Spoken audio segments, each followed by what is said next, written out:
ಚಿಕ್ಕಮಗಳೂರಿನ ಜ್ಞಾನಜ್ಯೋತಿ ಟಿಎಂಎಸ್ ಪ್ರಥಮ ದರ್ಜೆ ಕಾಲೇಜಿನಲ್ಲಿ 2026-27ನೇ ಸಾಲಿನ ಸಹ ಪಠ್ಯೇತರ ಚಟುವಟಿಕೆಗಳ ಉದ್ಘಾಟನಾ ಸಮಾರಂಭವನ್ನು ಗಣ್ಯರು ದೀಪ ಬೆಳಗಿಸುವ ಮೂಲಕ ಉದ್ಘಾಟಿಸಿ ಚಾಲನೆ ನೀಡಿದರು.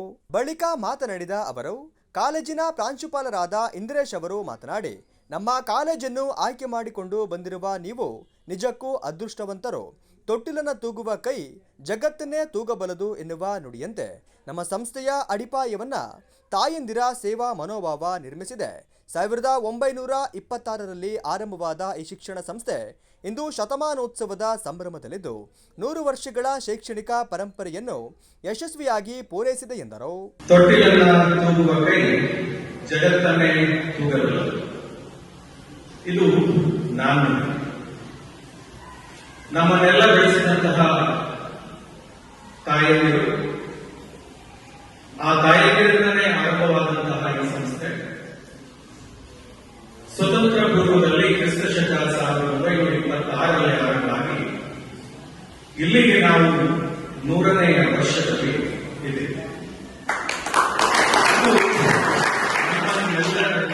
ಕಾರ್ಯಕ್ರಮದ ಅಧ್ಯಕ್ಷತೆ ವಹಿಸಿದ್ದ ನೇತ್ರಾ ವೆಂಕಟೇಶ್ ಅವರು ಮಾತನಾಡಿ, ನಮ್ಮ ಸಂಸ್ಥೆಗೆ ಶ್ರೇಷ್ಠ ಇತಿಹಾಸವಿದೆ. ಅದಕ್ಕಾಗಿಯೇ ಶತಮಾನದ ಪಯಣವನ್ನ ಯಶಸ್ವಿಯಾಗಿ ಪೂರೈಸಲು ಸಾಧ್ಯವಾಗಿದೆ. ಮುಂದಿನ ದಿನಗಳಲ್ಲಿ ಸಂಸ್ಥೆ ಇನ್ನಷ್ಟು ಅಭಿವೃದ್ಧಿ ಹೊಂದಲಿದೆ ಎಂಬ ವಿಶ್ವಾಸವಿದೆ. ವಿದ್ಯಾರ್ಥಿಗಳು ಕಾಲೇಜಿನಲ್ಲಿ ದೊರೆಯುವ ಪ್ರತಿಯೊಂದು ಅವಕಾಶವನ್ನ ಸದುಪಯೋಗ ಪಡಿಸಿಕೊಂಡು ಉತ್ತಮ ಭವಿಷ್ಯ ರೂಪಿಸಿಕೊಳ್ಳಬೇಕು ಎಂದು ಕರೆ ನೀಡಿದರು.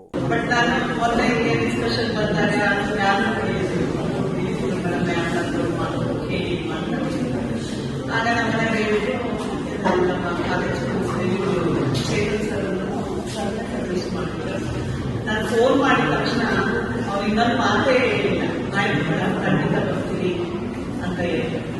ಯಾಕಂದ್ರೆ ನಮ್ಮ ಸಂಸ್ಥೆಗೆ ಒಂದು ಒಳ್ಳೆ ಇತಿಹಾಸ ಇದೆ. 100ನೇ ವರ್ಷದಲ್ಲಿ ನಾವೆಲ್ಲ ನಮ್ಮ ಒಂದು ಸಂಸ್ಥೆಗೆ ಬರ್ತಿರೋದು, ಎಲ್ಲ ನಮ್ಮ ಸಂಸ್ಥೆ ಇನ್ನೂ ಒಂದು ಉತ್ತಮ ಮಟ್ಟಕ್ಕೆ ಹೋಗುತ್ತೆ ಅಂತ ನಾನು ಅನ್ಕೊಳ್ತೀನಿ.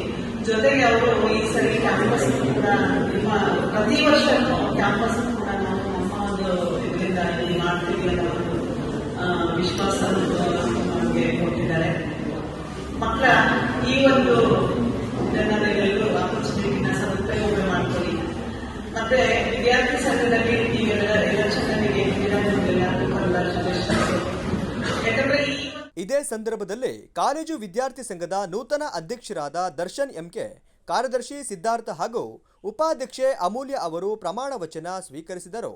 ನಂತರ ನೃತ್ಯ ಪ್ರದರ್ಶನಗಳನ್ನು ನೀಡುವ ಮೂಲಕ ಕಾರ್ಯಕ್ರಮದ ಮೆರುಗು ಹೆಚ್ಚಿಸಿದರು.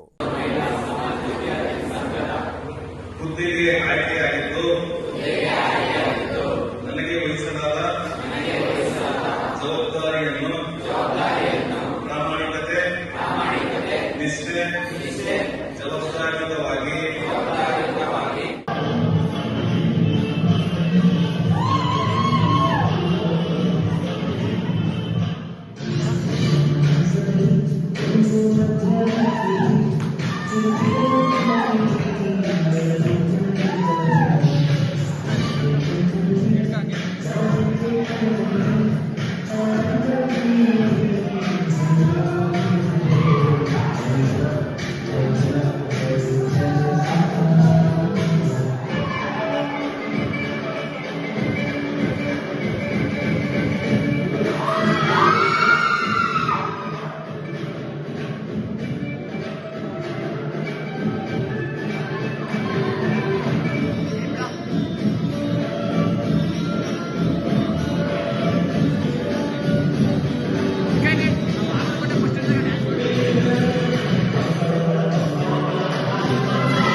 ಕಾರ್ಯಕ್ರಮದಲ್ಲಿ ಉಪನ್ಯಾಸಕರು, ಸಿಬ್ಬಂದಿ ಹಾಗೂ ವಿದ್ಯಾರ್ಥಿಗಳು ಉಪಸ್ಥಿತರಿದ್ದರು.